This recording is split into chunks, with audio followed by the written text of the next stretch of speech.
Welcome to On Fighting in Thailand, the best news and analysis covering the economics and infrastructure of Muay Thai.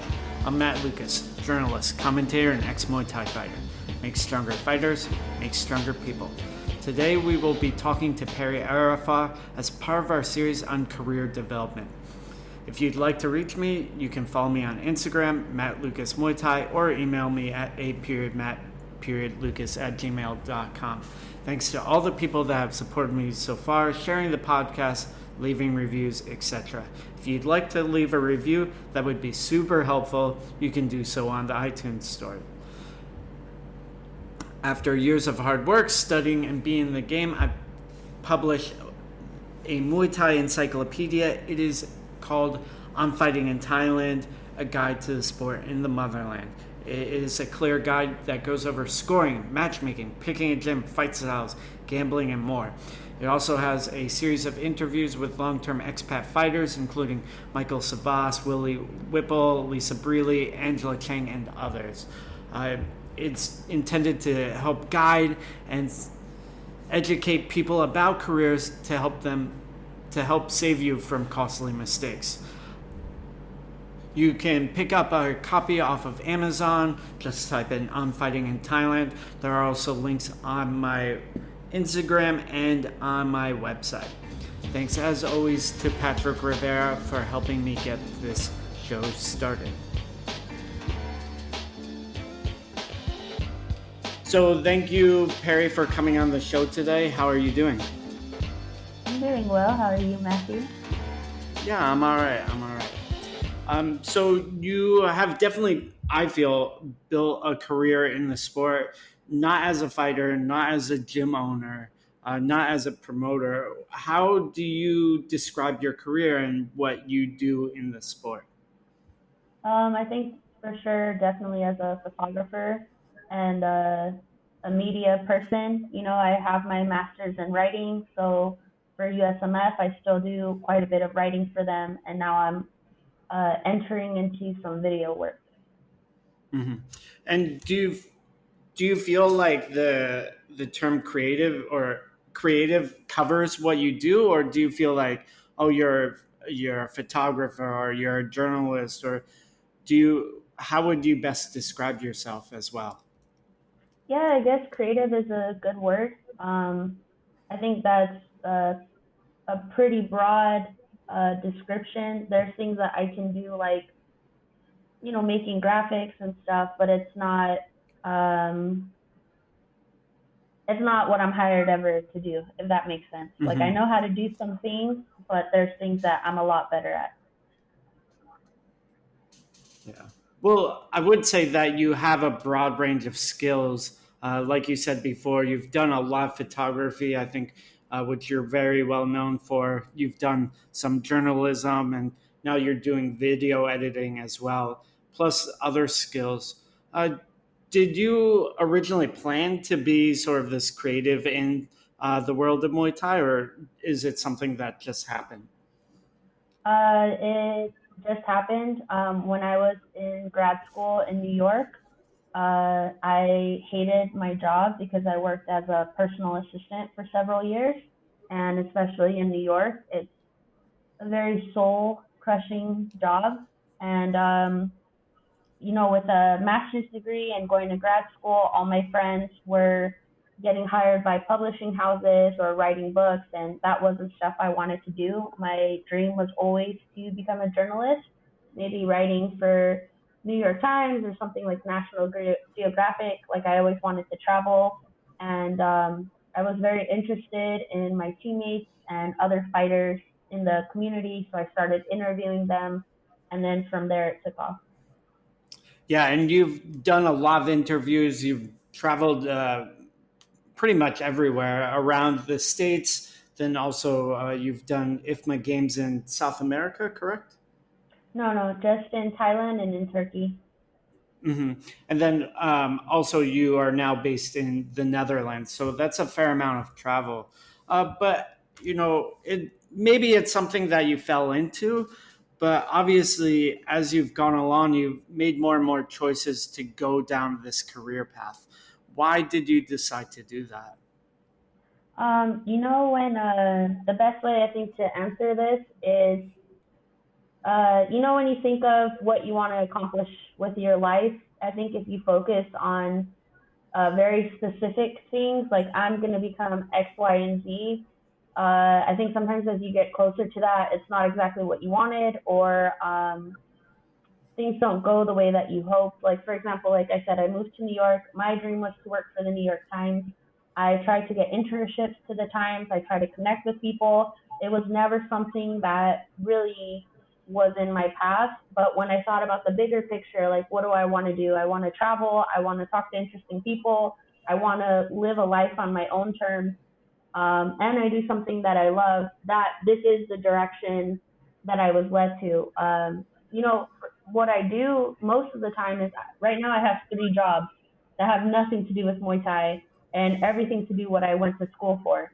And the time, I mean, I make time to make this my career, but when I was in New York, focusing 100% on Muay Thai, focusing on going to every fight that I could, everything that I could do. I went so much into debt. I was so broke. I really, really struggled for several years. And in a lot of ways, for me, that was very embarrassing. Like I said, I have a master's. I'm super hardworking. I was doing everything from cleaning houses, to doing whatever task someone would give me to do. I would do it. If it was $10, I would do it. So obviously you have to do these things, you have to sacrifice, you have to work hard to get yourself to where you want to be. But I think if you focus on this like very narrow view, like I'm going to become the best Muay Thai photographer in the world and I'm going to make $1 million, like that's not really, sometimes that's not what's possible. But if you focus on, I want to travel and I want to make friends and I want to document the sport and help other people or give people these like very precious memories that they're going to cherish, these are all things I've been able to do and that I have more opportunities to do, if that makes sense. Yeah, it does. One thing you said that is that because of all this sort of groundwork that you did, it cost you money. Do you feel like that is true all of the time, or do you feel like people in your position can potentially make money in the sport? Yeah, you can definitely make money. I think as a photographer, it can be hard, and then two, as a fight photographer, it's even harder. The thing that I always feel a little cautious talking about is I didn't go to school for photography. I don't have like formal training. Everything is what I learned on my own, or the photographers that gave me their time and invested in me to grow. So as far as like making money and stuff, as a photographer, I don't have any game plans that I can share, but I can say, are there always going to be coaches and gyms and fighters that are willing to hire you? Yes. Is there promoters that are always looking for photographers at their show?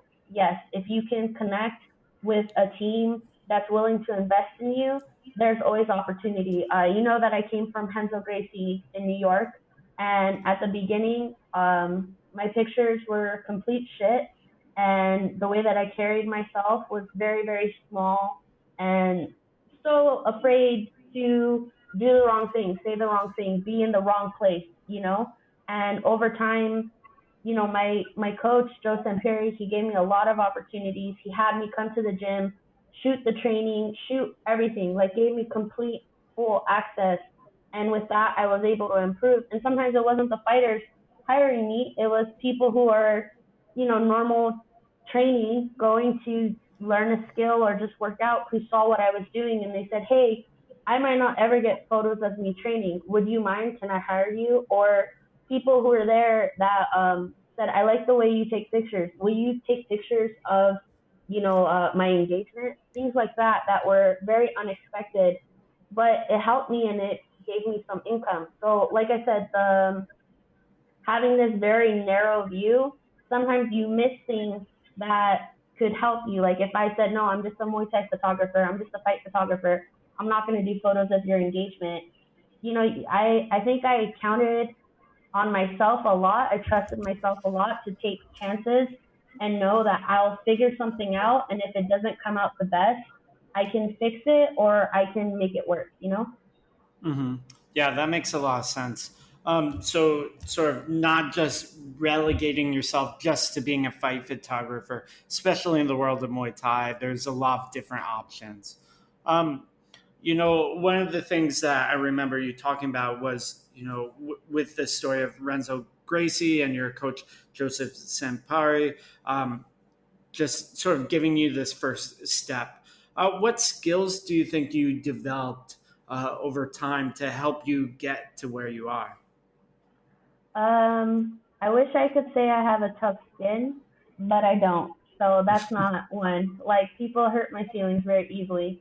But I guess I would say the skills I've learned is having a tunnel vision. I don't know if that's a skill, but it's like for example, IFMA's coming up and I'm getting ready to go for the US team. And my last couple experiences at IFMA, I feel like before I go, I'm so overthinking. I want everything to be perfect, and then when I get there, I get frustrated with myself. Like I should be faster. I should be better. I should do this. I should do that. And that's like the first 2 days. And then afterwards, it's like this light switches on. Like, hey, you're here. You can do this. Let's get this stuff rolling. Let's get it out. And by the end of the trip, I look back at what I made, and I'm like, wow, because I was here 100%. Before, when I was worrying, like, is this good? Is the light good? Is this like all this stuff that you overthink? But when you're in it and you're focused on what you're doing, there's nothing that gets in my way. Like there was times I'm up for almost 24 hours working, and I'm not like feeling sorry for myself. Like, oh, why is this happening to me? Why am I not X, Y, and Z or whatever? I'm thinking, wow, this is so exciting that I'm here at one of the most famous tournaments in the world with the best fighters, in the world, and I get to do this.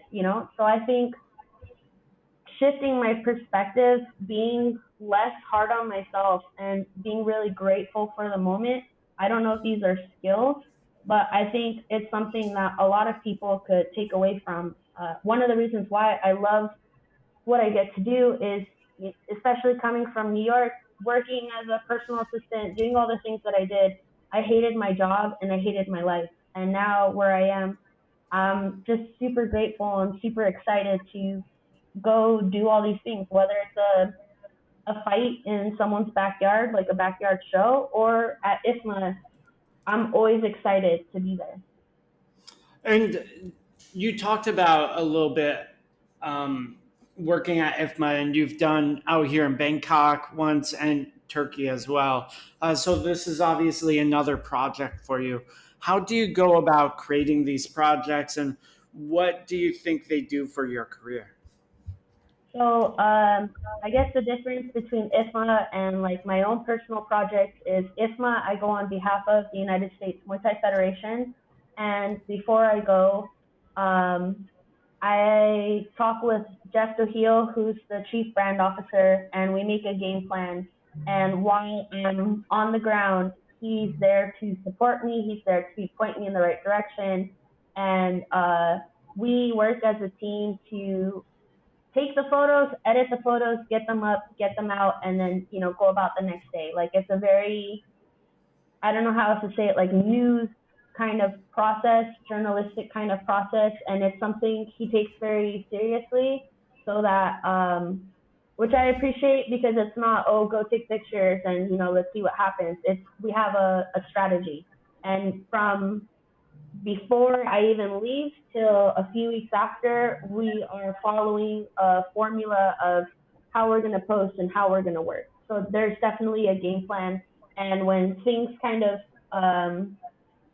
get stressful, like for example in Turkey, there was a few times I didn't have internet. There was sometimes that my camera didn't work. We work together to figure out, okay, this is what we're going to do. This is how we're going to do it. This is what we're going to share, and so on. And that's taught me a lot when I go back home and I'm doing my own thing. Uh, for my own projects, for example, I just came back from Serbia, Novi Sad, and I spent 2 weeks with some athletes at Ronin Carnage Global, and their coach, his name is Misha Bakulov. And before I went, I had this plan. I was going to do exactly these very specific things, and I was going to come home and work on it at home, like the content that I made. And by the third day, everything went to complete shit on my end, and I was very stressed out and I was very upset because I was trying to accomplish something very big and I felt overwhelmed. And I don't know if this is the answer anybody wants to hear, but I went and I cried a little bit, felt my feelings, and then the next day I was like, okay, I'm here. I came to do this, and I know I can do this very well. So it's just going and getting the thing done. It's Hmm. not anything like having a vision board and all this other shit. It's go, do the work, come back, work on it more, and go back out there again and work even harder than you did the day before. Hmm. And so, because this is your third time with IFMA, and you have, fourth time, and you have experience doing this process, how do you think this project is going to be different from the others? I feel super confident and super excited. As I mentioned, I've made a really good relationship with Jeff, and I know that he trusts me a lot. I feel very lucky that USMS trusts me a lot, and that they have invested in me a lot as a photographer. They've given me a lot of opportunities. They've given me a platform. So the shy little meek Perry that kind of hid around corners to get pictures and stuff like that, I guess a little creepy when you think about it that way. But I feel like I'm part of the team, so I feel like I can be confident and go and do my work instead of worrying. Do people like me? Did I take a picture they're not going to like? Did I do something to upset someone? When I'm there to work, I'm not worried Mhm. about what people are thinking about me. And you If that said makes that sense. this is your fourth time with IFMA. What do you think that you've gotten out of doing these projects so far? Uh, One, for sure, really beautiful bodies of work that I'm extremely proud of. I've gotten some really amazing moments that I'm very grateful. The whole experience was worth it, just getting these photos. When I come back to wherever I'm coming back from, I usually get like an influx of work. People are seeing what I'm doing. People are excited to see the work that I'm doing, and I get a lot of offers and opportunities. Like the first time that I came back from IFMA, I had only been a photographer for 1 year, so that means I picked up a camera a year before, and then a year later I was in Bangkok. A little bit, explains why I was crying a lot and worried because I didn't trust myself that I knew what I was doing. And when I came back, I was getting offers to shoot every promotion. People were willing to bring me to Boston, bring me to Florida, just give me a lot of opportunities because they saw what I was able to create out in Thailand under stressful situations. So now that I'm here in Holland, just coming back from Serbia and working with a really awesome team that is Ronin, I have been getting opportunities to shoot at different gyms. Different fighters have reached out to me. People have seen a little bit of my video work and video editing. They're asking me to do the same for them. I'm getting offers to be flown back to the US for certain projects.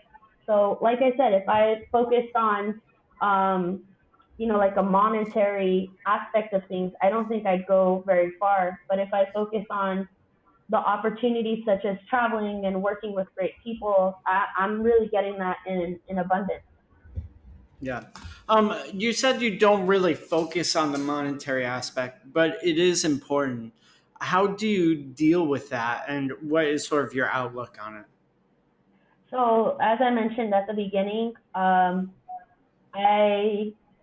struggled a lot financially because I needed to learn how to be a photographer, and I needed to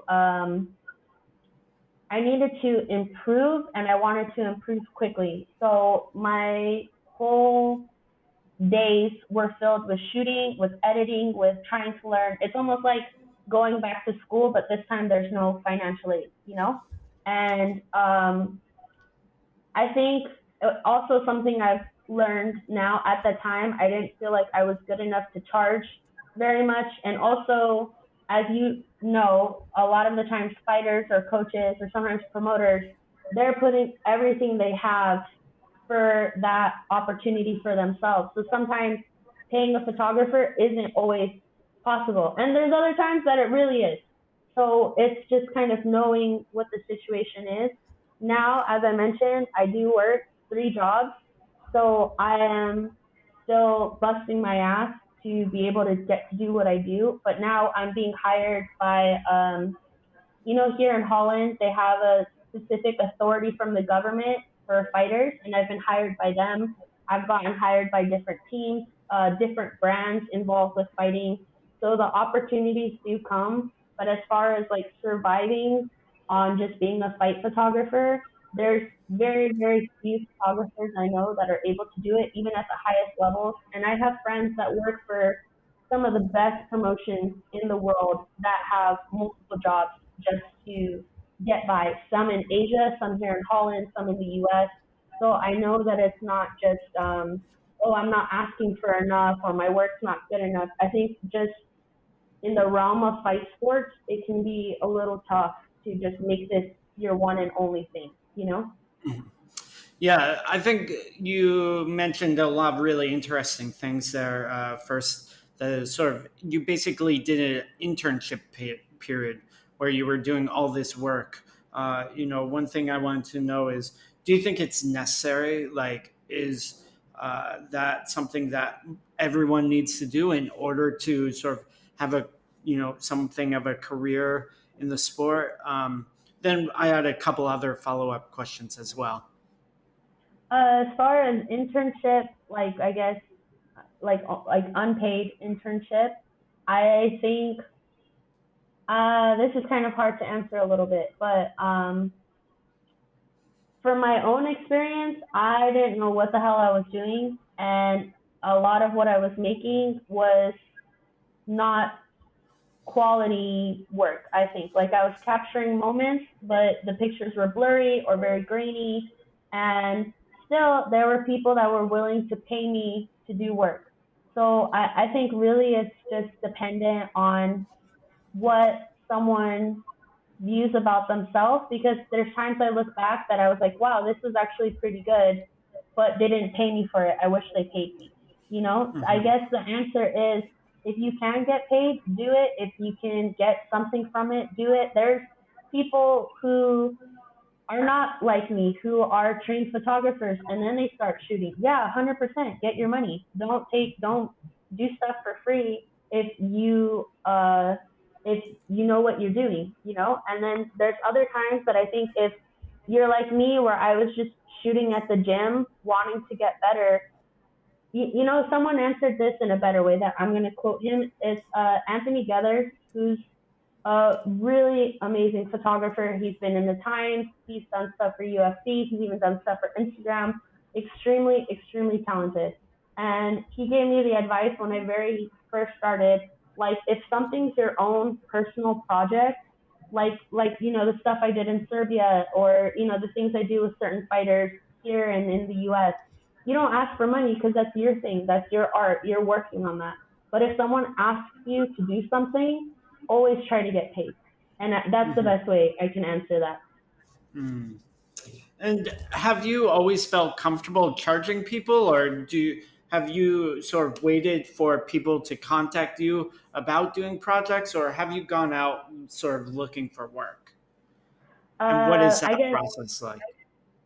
I guess I would say both. Like I said at the beginning, I was very insecure for one, or very like not confident in myself and what I was creating. So, like I said, there was things that I did that I should have asked for payment, or I should have asked for more than what I got. And as I improved, yeah, I would ask for work. That I would contact friends like, hey, especially when I was in New York, and it was it's hard to live there, man. It's super hard to live there. Now that I live in Amsterdam, I think back on living in New York, like how did I do that for 6 years? That was super tough, you know?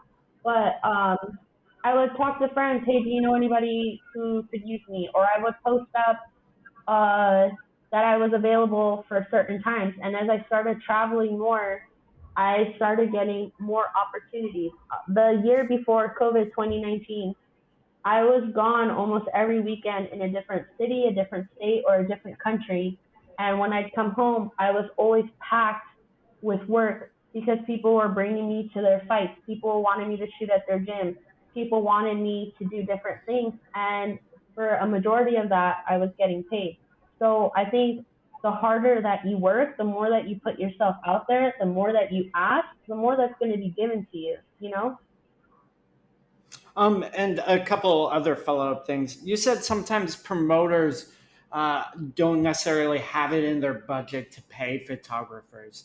Why do you think that is? Do you think that is changing? And what do you think photographers and sort of creatives can give to promoters that make it worthwhile? So I know this isn't like a popular answer to say this about promoters because I think people imagine all this money, the promoter's sitting on it, and they're just not giving you any. But I know lots of really great, awesome promoters that are pulling everything out of their own savings account to just put on a show. And I think when they're not able to pay for whatever reason. And I'm not going to go into like whether it's real or not real. In my experience, I've seen that people are putting everything they have to put the show together. Um, when I've had those experiences, I usually wasn't the main photographer of the show, and I use that time to be creative and to experiment. So different angles, going backstage when there's fights going on, going into the crowd, like different things that if you're like the main, you're supposed to really be getting mostly the action shots and some entrance, some walkout, winter photo stuff like that when I wasn't the main and I was, there um, not being paid or not being paid very much, I did whatever I wanted. And that's actually a lot of fun because you get to be backstage with someone just as they're about to walk out. You get that shot, like, the eyes closed, telling themselves, okay, okay, okay, you got this, But when you're in the ringside in the front, you get a whole different thing. So I think every experience, if you have like a good attitude about it, you can get something out of every time. There was a Warriors Cup show that I wasn't the main photographer for. It was my friend Manny, and I put all those photos in black and white because I wanted to. I wanted to see how it would look differently. But if it was me, I think if I was the main, I don't think I would have been willing to do that. I would have wanted to look very like natural and whatever, but I was like, I can do whatever I want here. I can be creative, I can experiment. And so I think, like I said, every opportunity, wherever you're situated in the venue, you can make something really cool and really exciting. Yeah, and I guess the last question is what sort of value do you think that creatives like you and photographers add to shows and promoters? A lot for sure. There's like this video that a couple people have sent me of one of the guys from Shark Tank that he's saying the skills people need right now is being creative, being good with videos, being good with photography, because social media is such a huge part of our society now that if you know how to be good at social media and the assets that come with it, you could be really successful. So I think as photographers, as creatives, I think we help um, athletes, coaches, teams, everybody promote themselves. We give them, a gift of having these moments and remembering the experience. Something I want to say is I love seeing the old photos of people when they were fighting when they were younger. There's a lot of really awesome coaches in the US, and I've made lots of friends here in Holland that every time I see a fight poster of them when they were in their 20s and fighting, I really love to see that because it's like, wow, that was who you were in this moment. You had no idea what was coming for you. And for you, having your face on this poster was such a big deal, you know? And they only got sometimes one photo, if that, from their entire experience. And now people can go to a show and get 20, 30 photos of them from beginning to end at the fight. And that's something I think that is extremely valuable. So I noticed that people who have been in the community for a long time are the people that are most supportive of me because they see the value in what I do. They have a lot of appreciation for the work and effort that I put into my work because, you know, whatever it was 10 years ago, you didn't get that, you know? And going back, I guess, a little bit to present day, you said that you have a few side jobs, uh, and that you think that most high level photographers can't survive on fight photography alone. Is there some other ways that you feel, creatives can survive off the sport? And if not, how do you think that's possible? I'm sure it's possible. And I'm just thinking of the photographers that I know that are at the highest levels, and all of them I know not don't just do fight photography. They do like fashion stuff. They do uh, different kinds of projects. So, and maybe I don't know. Like I think maybe people are very high achieving, so they're not happy with just one thing. But I think also if you think about the fights, if you work for a specific promotion, you're working maybe 1 week a month, right? Like I think the outlier is Scott Verano, who's working like 46 weeks a year because Combate puts on so many shows, you know. But even then, you're not working like a normal 9 to 5 where everything is set and you have like this salary that's waiting for you. It's dependent on the promotion. So, like I said, I think many people they are doing different things and they're working, even if it's as a photographer, various roles. Because I think right now, um, as fight photographers, I don't know. I can't. I think everybody I know has multiple things in the bag that they do. I don't know if this is a good answer. Yeah, I think that makes sense. Personally, there are a few people that do this sort of full time.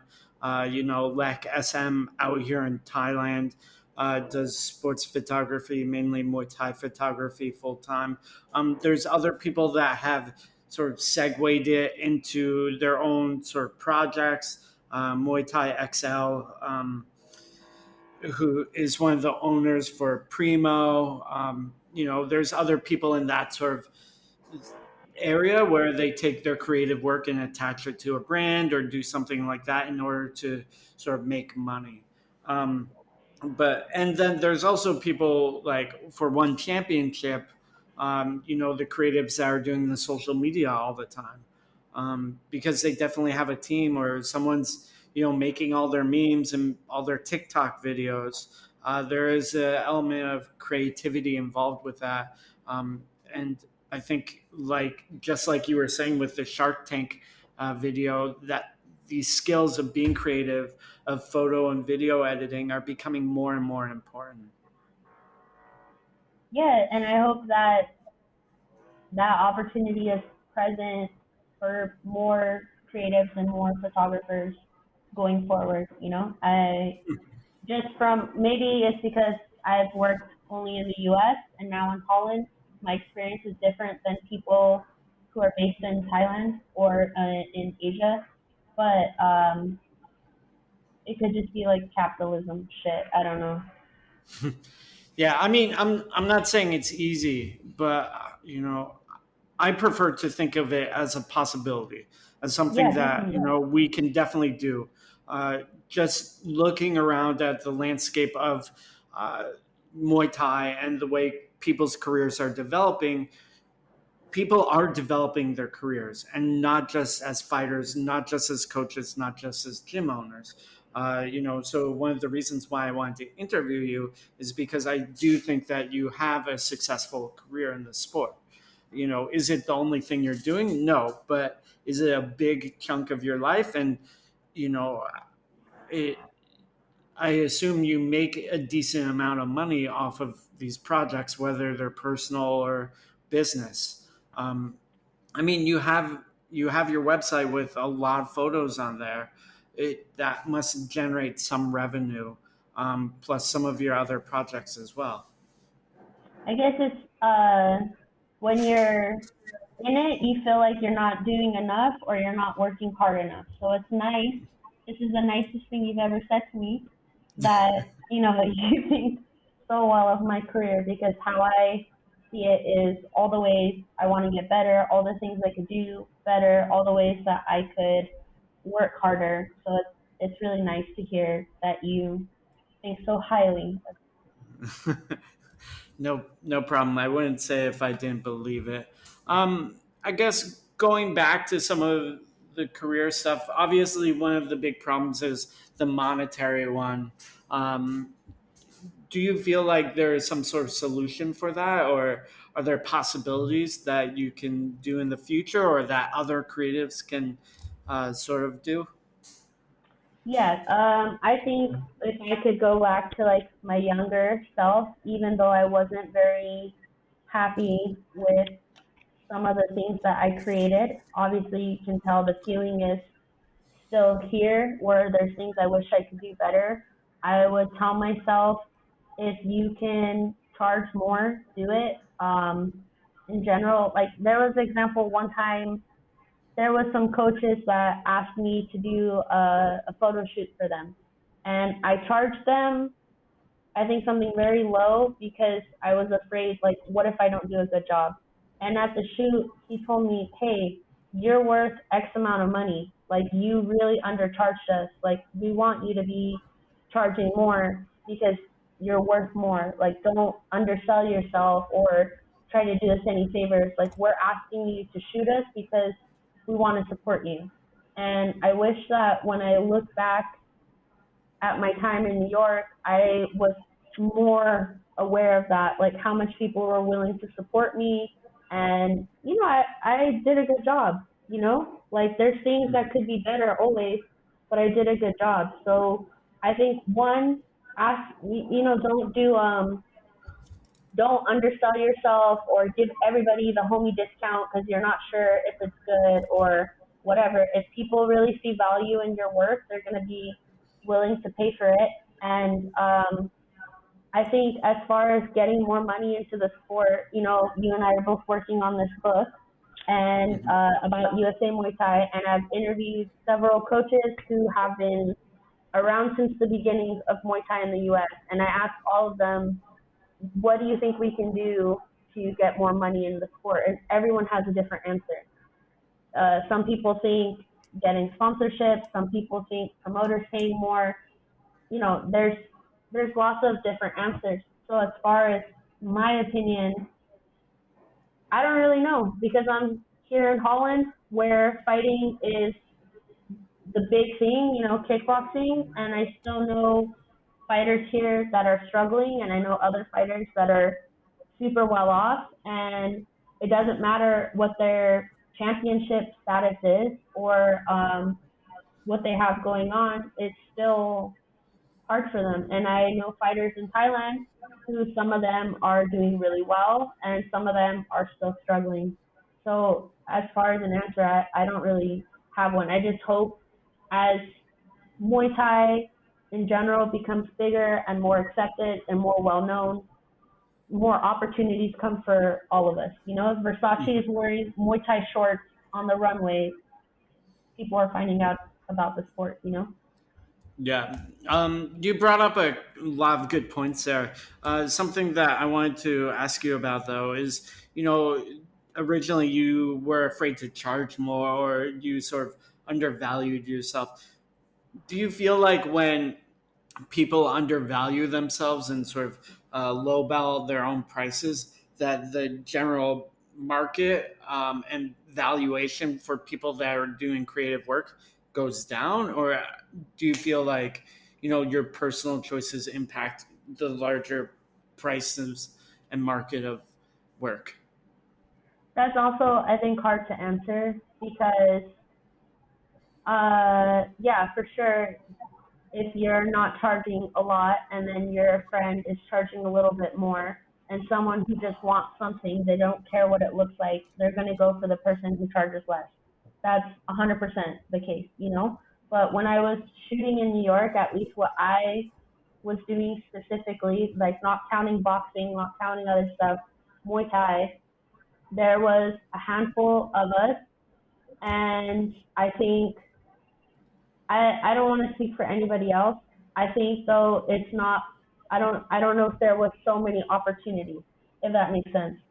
So I don't know. Yeah, I guess if you're not charging more, you're affecting, your colleagues, your fellow fight photographers, which is why it's important to be fair in your pricing. And I think also though with Muay Thai photography specific, not any other specific, I don't know. I don't feel like there was a lot of money in general coming in anyway. I guess you mentioned that there were other photographers in New York. Do you feel that there is room for more creatives and photographers in the sport? And where can they go? And how do you think they should develop? Yeah, definitely there's more room. I think I've talked about him before, but my mentor in New York is Josh Brandenburg. He was my coach at Henzo's, and he was also like resident photographer at the gym. And Josh invested in me so much. He let me borrow one of his lens. He'd bring me as an assistant to different shoots. Every chance he got to help me, Josh would help me. He would help me edit my photos. The guy taught me everything he could, and a really, metaphorical way of how he treated me is, at the ring, sometimes there's not enough room. Josh would make himself in a bad situation, ringside to make sure I had a spot at the ring. That's how much he invested in me, and I'm always gonna appreciate everything he did for me because he went above and beyond. Um, and because of that, look at all the stuff I've been able to create and all the stuff I've been able to do and all the ways I've been able to help people because of someone believing and investing in me. I see that there's a lot of up and coming photographers in the US that I want to see more opportunities for. There's this guy in Florida, and I think his name on Instagram is like Christos Photos, and he's out Oh of yeah, FK. HR Risto's photos, or yeah, Yeah, he and shoots out of Asa Tenpal's place. yeah, he's out of FK, and I first saw him because it was when Asa was fighting Kevin Ross, and I miss my friends and all this, but there's nothing that I'm like, oh, I wish I was in the U.S. for. But that fight, I wish I was in the United States for. Like that was something I was like, wow, I wish I could have gone and shot that. And I saw his photos. They were super crispy, super clean, great action photos. Everything was edited so nice. I was like, who is this guy? Because he's freaking good. Like, he needs to know that he's good. And over the last couple of months, I've been watching him, watching what he does, seeing the way he shoots, and then everything. I'm super impressed. Like that's someone I really want to see get more opportunities. Or there's a female photographer. Her name is Taylor, and she's I think in Virginia, and she got to shoot Bellator and Invicta. And again, she's also super clean, super crispy, great photographer. Like even from here, I'm rooting for them. I want them Yeah, to do well so they have opportunities too.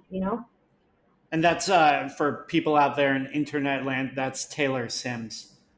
Yeah, Taylor Swift. Super Yeah. good. Great photographer. What do you think that will take for sort of photographers and other people in our positions to get to that next level and be able to live off the sport? I think, as I mentioned earlier, Instagram is a big part of media and marketing now more than ever. Like sometimes I'm going through Instagram and I feel like I'm just looking at ads the whole time.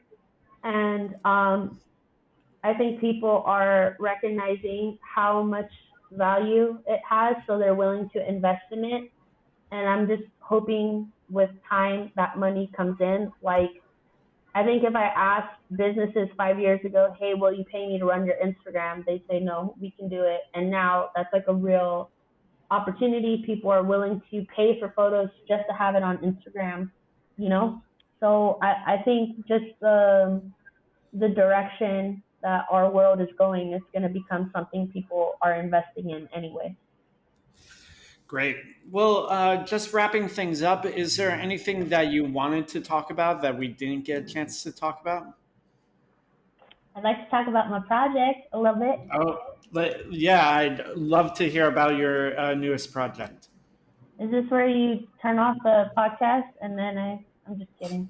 You can cut this part out. Okay, so my project is I am working on a little documentary, so video. And for everybody who's seen mostly photography from me, they're probably like, why are you doing that? And I wanted to tell the stories of fighters that are living in other countries just to fight. Because when I moved to Holland and with how hard it was, like really almost impossible moving during the pandemic, and then being alone for like 5 or 6 months here because the Netherlands was still on lockdown, there was lots of times that I asked myself, like, what am I doing? Why am I doing this? I could have had such a cozy life in the US if I just worked as a publishing assistant or something, you know? And there was lots of fighters that I've met and talked to who are willing to give up everything just to fight, even if it means they live in a different country, if they are without a lot of money. And so my first place that I went to was Serbia, and I documented Olivier Ross from Ronin Carnage Global, like his training and what that looked like. Now I'm preparing to work with some athletes in Thailand and a few athletes here in Holland, telling their stories, what makes them want to do this. Because thinking about fighting is such a crazy thing. Like you go in a ring to hit someone else and you could get really hurt, and then you spend your whole life at the gym. Like I don't know how some of these people have girlfriends or social lives. They don't usually. Like it's hard to think about, even though I've been documenting the sport for so many years, like what makes you really want to do this? And I think I'm a great person to tell the story because I know that a lot of my work is very emotional, and there's some things though that just photography doesn't cut it, writing doesn't cut it. You have to hear and see these people. And for anybody who's a fan of fight sports, watching the corny movies that are online about fighters, like that's not accurate. Sometimes people aren't heroes, you know? Or I don't know. I feel like I can just tell the story in a way that will touch a lot of people and help them see themselves. So that's something I'm working on. Great. Well, we definitely look forward to that. And the project you and I are working on should hopefully be finished sometime in early next year. So, where can people find you and follow along with you on your journey, or contact you for business opportunities? Primarily Instagram. It's perry.cherry underscore because there's other Perry cherries in the world. And my website is perry-cherry.com. Well, thank you so much for your time, Pari. I really appreciate it. And I am looking forward to seeing you soon out here in Thailand. Same here, Matt.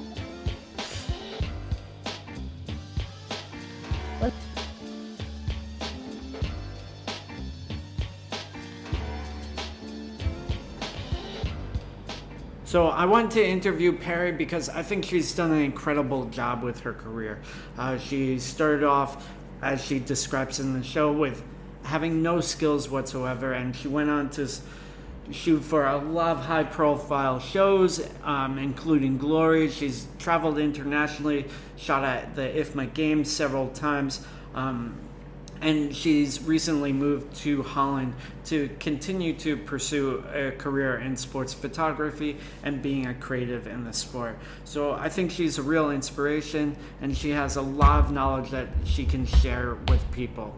So without further ado, the interview with Pari. So I always really enjoy talking to Pari. She's super fun. She has a great personality. I think there was a lot of things to learn as well.